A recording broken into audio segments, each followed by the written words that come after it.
this day to come. Hadn't even been a year that I've been here. But special thanks to Scott Barnes and Pat Gallagher and really the University of Pittsburgh for giving me this opportunity to extend it. I think I'll be 57 years old, when this contract ends, and hopefully there's more contracts to come after that. If we continue to do what I think we can do here at the University of Pittsburgh, again, grateful. And, what an extension means is that, the guys that sit in these room and those chairs you just sat in have worked their tails off for us as a football team and have bought into what we're doing. Tells you that the coaches that sit in that last row, from our full-time coaches to our graduate assistant coaches and all our support people from, Ox and Rob, everybody's doing their job. And, when I first got here, I said, we can get where we want to go if we're all going in the same direction. And everybody in this building is going in the same direction. And obviously, from the chancellor on down, things don't happen like this, by accident. So, I'm just blessed to be able to, after, almost a year, to be able to get an extension on a contract. It's something that, I came here with the intentions of doing is making this a long-term deal, and kind of where we want to be. So I thank our players and our coaches, and we'll just continue to move forward. This is just the beginning, okay? Just the beginning. It's special. So, guys, any questions? And you predated Scott here, and sometimes that doesn't lend itself to an ideal working relationship. I'm just wondering, could you talk a little bit how you two have hit it off? Well, we've certainly hit it off, and I think it starts with the chancellor, okay? And in the talks we had when I first interviewed, knowing it wasn't an athletic director, I thought it was better at that point when there wasn't an athletic director here too. I'm not sure if they hadn't made a move there that I'd be standing here today with you.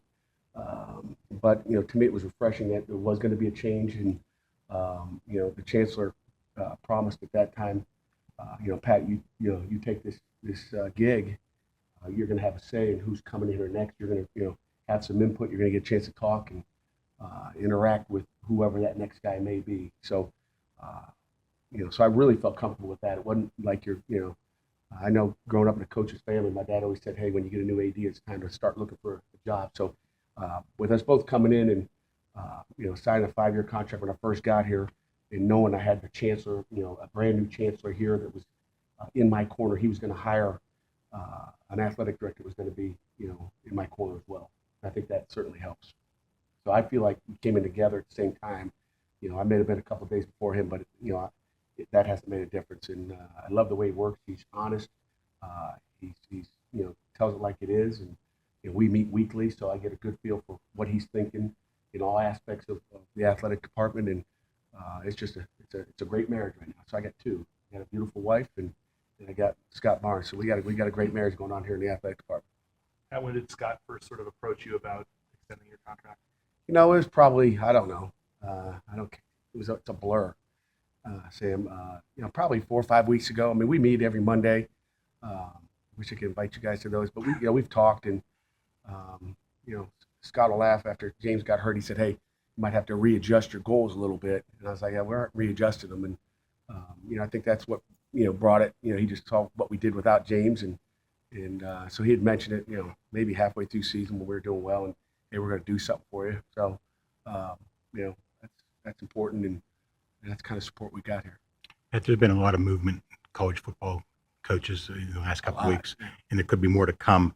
Has any of that affected your coaches? I mean, do you expect your coaching staff to come back intact next season? You know what? I sure hope so. I pray. I know what Coach D'Antonio felt like now. If someone comes after your guy, but we got great staff, and anytime you got a great staff and you win football games, people are going to recognize those guys back there. They know it's not just me sitting up here. But when you got great coaches and you have a little success, people are going to come after your guys. I think we hired a great staff.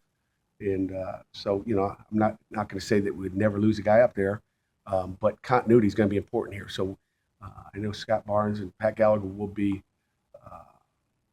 working hard for us to keep, everybody in this room, because we need to keep our staff intact. Not that we can't do it without them, but we're going to do everything, I'm going to do everything in my power to keep them there. Because I think I said that probably when I first got hired. People were saying, hey, Coach, we want to keep you here. I was like, hey, I ain't worried about me. I'm here. I wouldn't have taken this job if I didn't want to be here. And I don't like to move around, I still have a house up in East Lansing if you guys need it. Or if there's anybody out there, and we can put this out on the web. I got a house up in East Lansing and looking to sell, for the right dollar. So I'm not a guy that likes to move. I don't like dealing with realtors, but I'm worried about my staff, and always have. We have to have continuity. We've had continuity in the past, and I've seen what kind of success you can have with it. So certainly I worry about those guys back there, and we're going to do what we can do to keep them here. Have you received interest from other schools about some of your assistants? No. Because 2021 sounds like a long way away. You're talking about recruiting a high school junior, that's their senior year. What is the faith the athletic department shows in you? Does that give you an advantage when you're out there on the recruiting trail? Like, hey, I'm going to be here. Yeah, it certainly does, because I've heard from high school coaches, and I've heard from recruits that people are out there slinging mud at us, saying we're not going to be here long, we want to go do this and go do that, and that's great baloney. So the message is Pitt is back, and we're going to be here for a while, and people want to throw those stones around. No facts to it, and they need to know that. Speaking of that, specifically, I read something, two reports this week that you had conversations with the Rutgers before they hired Chris Ash. Of course I did. We're doing, Tim Salem recruits New Jersey, and does a great job. I know there's some reports out there about how good a job he's doing recruiting that area, and I've recruited New Jersey for a long time, so there's certainly reports out there, but there was absolutely no conversations with not only them or anybody. So that's a fact. So you can hear from me. Where does this stuff come from, Pat? You guys. Not me. No, it ain't me either. So Okay. it's a world of Twitter that we're in nowadays, and whatever. Good question, though. It's one of your best questions ever. Wow. I'll take that as a compliment, I think. It was good. It was good. Got a while. Have you had any conversations with Tyler about his sort of looming decision yet? Yeah, we've had conversations, and we'll go through the process and finish up this bowl game, and see where he ends up. But to me, it's what's best for Tyler, and whatever's best for him, we're going to make sure he gets. What about with Chad? You would have the option of taking a graduate transfer. Has there been any discussion of that? There's a little bit. We've talked a little bit. We want Chad here, obviously. It's not me. But we want Chad here for sure, and maybe it's Chad asking. But we've had conversation. Chad knows we want him here, but I also want what's best for Chad too. I know it's not easy being a backup quarterback, and so we'll see where that train takes us. Could be somebody's wife. Better answer that. Anything else? Gary, well, you already had one question. He's got a launching pad. Did you think you'd get an excitement when you came here in December of last year? Did you? No. This has to really be, an unusual situation in college football. Well, the day Scott said it in the office, I was almost in shock. Are you serious? Really? Already? I've never done this before, but that just tells you what kind of people we've got here. It wasn't something like I was going in there knocking on his door and saying, hey, can you give me a raise in another couple of years? I mean, that I was kind of like, I didn't know what to say. So, Aside from, I guess, the monetary aspect of the contract, is there anything else that you really wanted to assure that you'd have, whether it be assistant salary pool, facilities?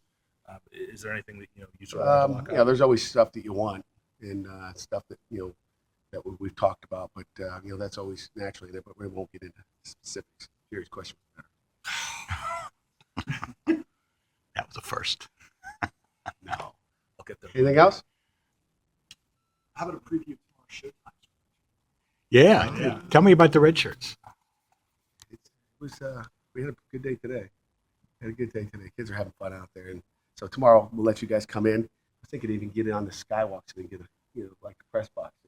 They can even get up there as long as you don't think any will fall. I'm not So, but you guys can go up there and watch. But we'll give you a little depth chart so you can look at who the numbers and who's out there. Some of the guys you can really have a little preview for spring ball. But kids are working hard and having fun. So it'll be fun to watch, I'm sure. You surprised Keenan Reynolds not going to New York? I am surprised from the probably 3 or 4 games I've watched. That guy's an explosive player, and got a lot of respect. We got our work cut out for us. Thank you guys. Thank you, Pat. Congratulations. Appreciate it.